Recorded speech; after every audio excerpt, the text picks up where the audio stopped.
Innovations and new inventions, new products and new structures filled the land with cosmical constructions, all led to skin-tearing substances. The future belongs to them, and I think they need to be part of the narrative. And in KBS, in Kementerian Belia dan Sukan, we have got this thing called Youth Consultative Council. It's going to meet this month. And this consultative council happens at district, state, and federal level. And youth voices are heard through these forums. For many of us young Malaysians, being part of climate action is actually not a choice anymore. It's a necessity. It's something that you just do because I echo the slogan of one of the youth group in Malaysia with Climate Action Malaysia. The slogan is, kalau kita diam, kita tenggelam. At this point, that is where we're at particularly, and a lot of young people are acting or being part of environmental and climate action because we do not have a choice. But at the same time, I feel like by looking within and looking around us, I feel it's also important for young people to be mindful of positionality. You look, Malaysia can do, I used to tell people I can become the Prime Minister and I can make it compulsory that everybody goes green, but there'll be a very little change on what happens to climate change because our contribution to greenhouse gases is so small. But on the other side, Malaysia can do a lot for biodiversity because we are a mega biodiverse country. So the narrative about climate change, we have to be very careful because I've noticed many a times some of our young advocates push for drastic measures to be taken, but they forget about this CBDR, common but differentiated responsibilities. And I think here is where education becomes very important, history becomes very important. But now I think the youth can bring this kind of discourse, make it, and I'm glad that Fatin said we need to localize this narrative to ensure that Malaysia's circumstances is presented internationally as well. I feel like another thing that I would like to highlight when it comes to youth representation is to be mindful of tokenization, because I feel like that is very much happening these days. A lot of I don't know, like maybe like organizations are, we invite youth because it's trendy. So we really hope that this is not happening and youth engagement should be done with the spirit of solidarity rather than charity. And at the same time, I feel like youth-led movements, we have the capacity to actually mobilize public opinions because, like, for example, we know how AIA work and how we could contribute our voices there.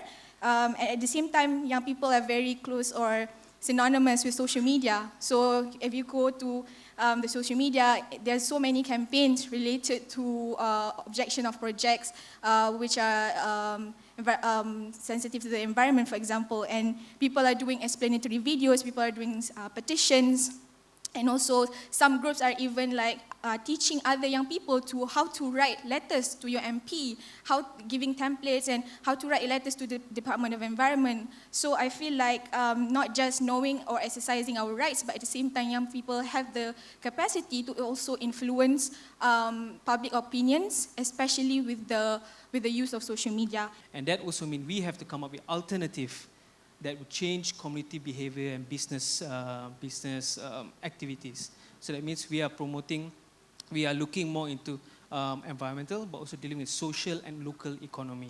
So having this specific acts such as this would encourage decision making among private sectors to be more proactive.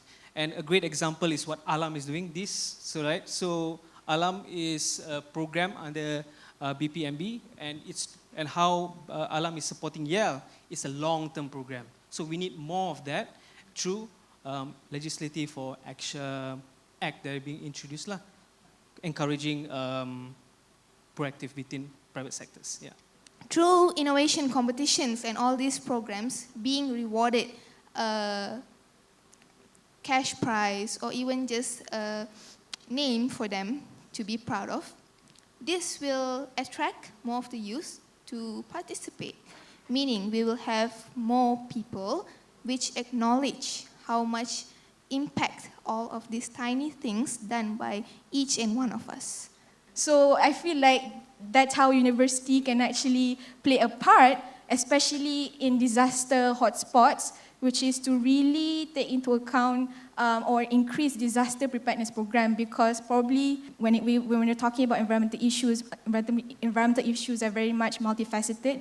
So I feel like the way we could approach an environmental issue is via interdisciplinary approach. So I feel like in universities we have to really foster collaboration, especially when it comes to projects in between different faculties, for example. And I feel like they would also allow more innovation and peer-to-peer learning, and also telling young people that there is no one way to be part of environmental and also climate actions. I think it needs to be embedded into the education system. There is a new policy called Model Pembangunan Belia Madani 2030, which clearly says that in one of its teras that youth must be given the platform for their voices to be heard. So I think, to me, it's not a matter of what's available out there, but it's a matter of how are we effectively maximizing the use of this technology.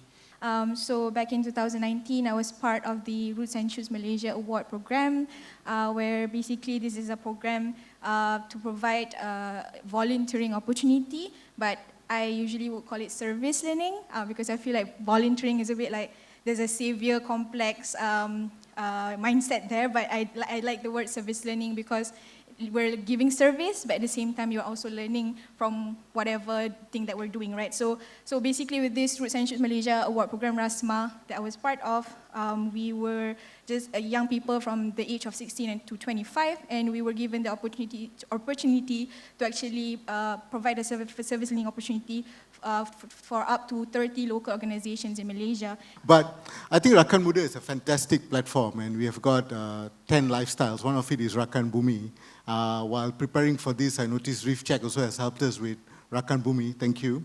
Rakan Bumi is to get youth age 15 to 30 or even slightly younger to be involved in movement, but it's intertwined with other Rakans as well. For example, Rakan Expressi. So I think many of our messages regarding environment can be told through art form, paintings, through music, through poems. I think poems and even the Malay puisi is very powerful in moving hearts. And I'm a strong believer of how art and science has to meet, and it can make changes. With the ideas of all youth, students, and investing this amount into those products, we can create something which is much more sustainable, at the same time raising awareness to the youth. So my question to our young lady, Liva, let's go to basic. What are your thoughts, pendapat Cik Liva, about the role of parents at home, the whole family, with regards to maintaining the commitment of children and the whole family for advocacy of the environment? Parents should have the awareness and should have the feeling of wanting to change the environment to a better thing, meaning conservation and all that. So teaching, nurturing their children. What really attracted you to the nature? How you got into this?